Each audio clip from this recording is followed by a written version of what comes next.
Hello guys, welcome to my YouTube channel MJ talks. आज मैं इस वीडियो में हाउस ऑफ ड्रैगन के फर्स्ट एपिसोड को सिंपल वे में एक्सप्लेन करूंगा। Let's not waste any time, चलिए वीडियो शुरू करते हैं।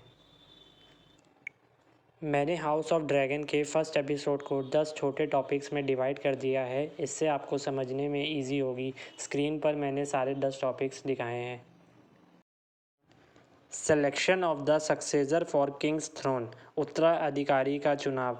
एपिसोड की स्टार्टिंग होती है ग्रेट काउंसिल ऑफ 101 एसी से।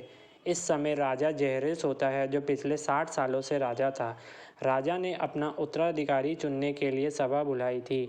राजा के 2 पुत्र थे और दोनों की डेथ हो चुकी थी, इसलिए राजा बहुत ज़्यादा कंफ्यूज था। राजा के 2 ग्रैंड चाइल्ड थे, एक ग्रैंड सन था और एक ग्रैंड डॉटर थी। ग्रैंड सन का नाम विसरेस टारगेरियन था और ग्रैंड डॉटर का नाम रेहनिस वेलेरियन था। राजा बहुत ही कंफ्यूज था कि वो अपने किस ग्रैंड चाइल्ड को लॉर्ड बनाए और किसको उत्तराधिकारी चुने, इसलिए काउंसिल में एक इलेक्शन रखा गया जिससे ये सिलेक्ट होना था कि कौन आगे चल के सक्सेसर बनेगा राजा का। इलेक्शन का रिज़ल्ट विसरेस टारगेरियन के फेवर में आया और वह एक लड़का था, तो उससे आयरन थ्रोन का सक्सेसर माना गया और रेहनिस को ठुकरा दिया गया और and she became the queen that never was. अब स्टोरी में 9 साल का टाइम जंप आता है। अब हम स्टोरी में नए करेक्टर से इंट्रोड्यूस होते हैं। अब हम शो में इंट्रोड्यूस होते हैं सबसे मेन करेक्टर रेनेरा टारगेरियन से, जो राजा विसरिस की बेटी है।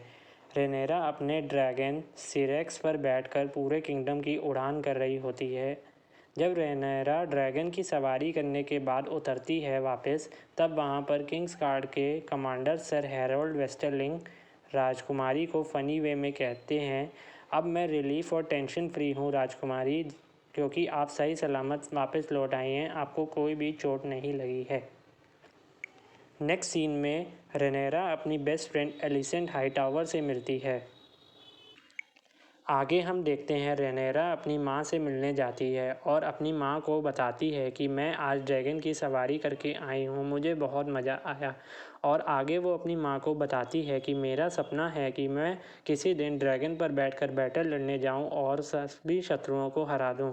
उसकी माँ उसे समझाते हुए कहती है, बेटा हमारा काम बैटल लड़ना नहीं है, हम औरतों की तो बैटल ही अलग होती है। हमारा कर्तव्य होता है कि हम राजा के लिए पुत्र को जन्म दें। रेनेरा की माँ उसे ये सब बातें इसलिए समझा रही थी क्योंकि रेनेरा के बर्थ के बाद वो राजा को पुत्र नहीं दे पाए, उसके 4 बच्चों की डेथ हो गई थी। First council meeting. राजा विसरिस हंसी मजाक कर रहा होता है, but master of ships lord Corlys Velaryon बहुत ही ज़्यादा सीरियस वाले मूड में बैठा होता है।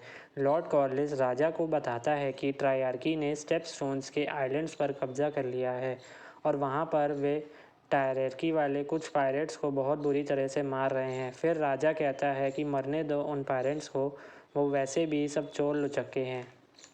फिर लॉर्ड कॉर्लिस कहता है, अगर ट्रायर्की ने आइलैंड्स पर कब्जा कर लिया तो हम ही सब मुश्किल में फंस जाएंगे। वोलेंटिस से जो भी शिप हमारे यहाँ किंग्स लैंडिंग में आते हैं वो नहीं पहुँचेंगे, इससे हमारा ही फाइनेंशियल नुकसान होगा। नेक्स्ट सीन में hands of king Otto Hightower lord Corlys को टोक देता है और कहता है, तुम्हारी बातें सुन ली हैं महाराज ने। काउंसिल में राजा का फाइनेंस मिनिस्टर, जिसे शो में मास्टर ऑफ कॉइन लेमन बिस्बरी कहते हैं, राजा से कंप्लेन करता है, आपके भाई डीमॉन को शहर की तरक्की करने के लिए नियुक्त करा गया है और उसे पैसे भी दिए गए हैं, पर वह कुछ नहीं कर रहा है, सिर्फ अय्याशी कर रहा है और तो वो काउंसिल की किसी भी मीटिंग में भी नहीं नज़र आता है।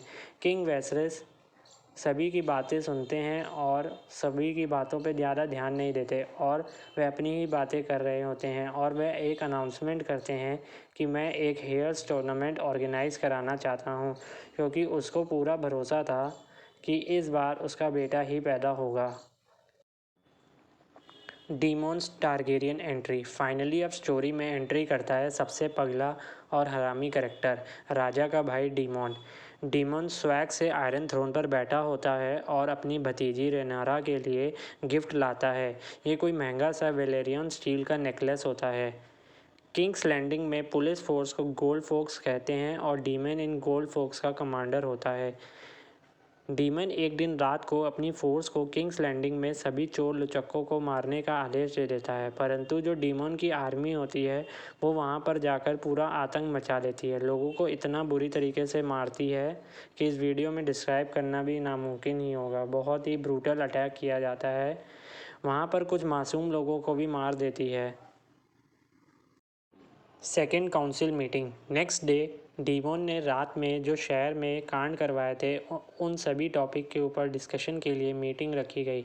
Hand of king sir Otto Hightower king Viserys से कहता है जो कुछ भी डीमन ने करा है सब गलत था और काउंसिल में प्रेजेंट कुछ लोग भी इस बात का पूरा सपोर्ट कर रहे थे, बट इस बार डीमन खुद प्रेजेंट था काउंसिल में और वह कहता है क्रिमिनल्स में पुलिस का डर ख़त्म हो रहा था, इसीलिए मैंने ये सब करा।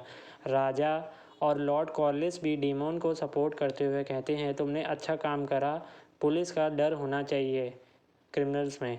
नेक्स्ट सीन में हमें ये पता चलता है कि डीमन की भी शादी हो चुकी है, उसकी एक वाइफ है जिसका नाम लेडी रिया रॉयस है, बट डीमन उसे बहुत नफ़रत करता है। आगे हमें ये पता चलता है कि डीमन एक प्ले बॉय है, वह दूसरी लड़कियों के साथ मज़े करता है और उसकी एक गर्लफ्रेंड भी है जिसका नाम मिसेरिया है। Hairs tournament. फिर कुछ दिनों बाद हेयर्स टूर्नामेंट आयोजित किया जाता है। इस टूर्नामेंट में बहुत से छोटे मोटे लॉर्ड्स आए थे। इस टूर्नामेंट का विनर क्रिश्चियन कोल होता है जो काफ़ी हैंडसम इंसान था और उसने टूर्नामेंट के फाइनल्स में बुरी तरह डेमन की वाट लगाई थी। Queen's death. जिस समय हेयर्स टूर्नामेंट चल रहा था उस समय क्वीन एमा अपने बच्चे को जन्म दे रही थी। क्वीन एमा ने एक बेटे को जन्म दिया। अनफॉर्चुनेटली क्वीन एमा की मृत्यु हो गई और कुछ मिनटों बाद उस नए जन्मे बच्चे की भी मृत्यु हो गई। दोनों की मृत्यु से किंग विसरिस बहुत ही ज़्यादा टूट चुके थे, वह बहुत ही ज़्यादा दुखी हो गए थे। Third council meeting. राजा की वाइफ की डेथ हुई है, पर किंग का जो हैंड सर ऑटो हाईटावर है इतना बेशर्म है कि वो काउंसिल में कहता है अब महाराज को डिसाइड करना होगा कि अगला किंग कौन होगा। तभी लॉर्ड कॉर्लिस कहता है ये सिंपल है, अब किंग तो डेमन ही बनेगा क्योंकि वह राजा का भाई है।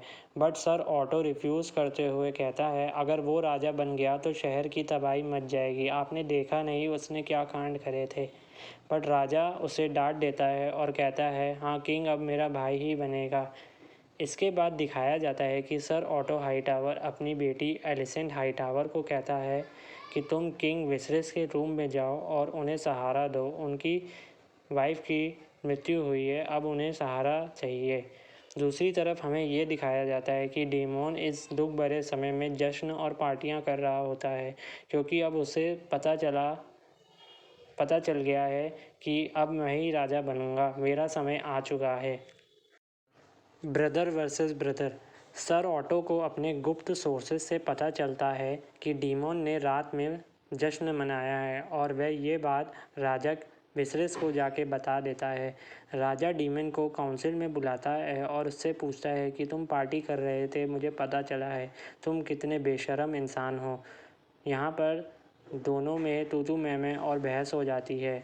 राजा बहुत ही ज़्यादा दुखी थे इन हरकतों से अपने भाई की।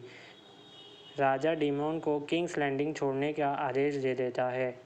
नेक्स्ट सीन में हमें ये दिखाया जाता है कि डीमन अपने ड्रैगन किरॉक्सस के साथ दिखाई देता है।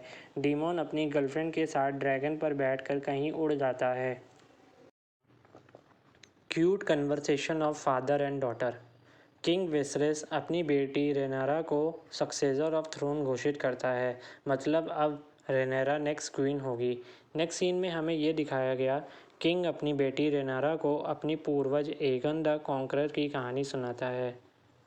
कई 100 सालों पहले एगोन ने वेस्ट्रोस में हमला करा और यहाँ पर कब्ज़ा कर लिया था। एगोन को अपने ड्रीम्स में एक सपना आता था कि जब सर्दियाँ आएंगी तो वाइट वॉकर्स वेस्ट्रोस पर कब्ज़ा कर लेंगे और एगोन का मानना था कि अगर वाइट वॉकर्स से लड़ना है तो किसी शक्तिशाली इंसान को ही इस जगह का राजा होना चाहिए।